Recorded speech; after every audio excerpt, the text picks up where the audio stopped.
pepo giza, waka moto, waka moto, waka moto.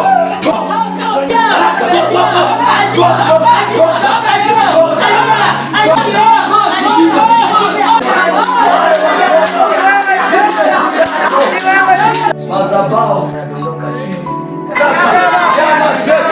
Omba, omba, omba.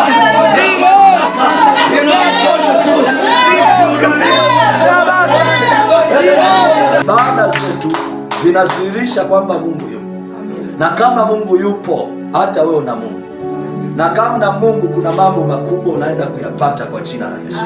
Ndio maana kwenye ibada hii lazima ujue nia ya kuja ibadani ni kumwabudu Mungu, na kama ni kumwabudu Mungu, baada ya kumwabudu Mungu kinafuata nini? Uzima wa milele.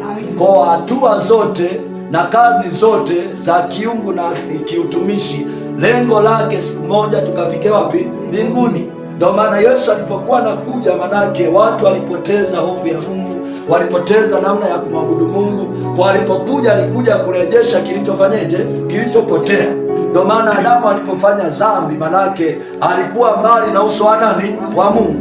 Mungu akaanza kumtafuta mwanadamu kwa upya, ndipo akakupata na wewe, akakuleta kwake. Kwa sasa umepokea uzima wa milele. Sio kwamba uzima wa milele mpaka utakapokufa utapokelewa kwenye mikono ya uzima. Ulipookoka umepokea uzima wa milele. Kwa hiyo uwe na imani hiyo kwamba Mungu yuko na wewe. Lakini kama unaandika kichwa cha somo, andika maagizo makuu ya Yesu kwa kanisa. Maagizo makuu, sema maagizo makuu ya Yesu kwa kanisa. Yesu alipokuwa anaondoka aliacha kanisa. Bwana Yesu asifiwe. Lakini wakati anakuja hakuacha kanisa lolote, hakulikuta kanisa lolote. Bwana Yesu asifiwe. Hakukuta kanisa lolote. Ndio maana alivyokuwa anakuja alianza kutengeneza kanisa la kumwabudu nani? Mungu.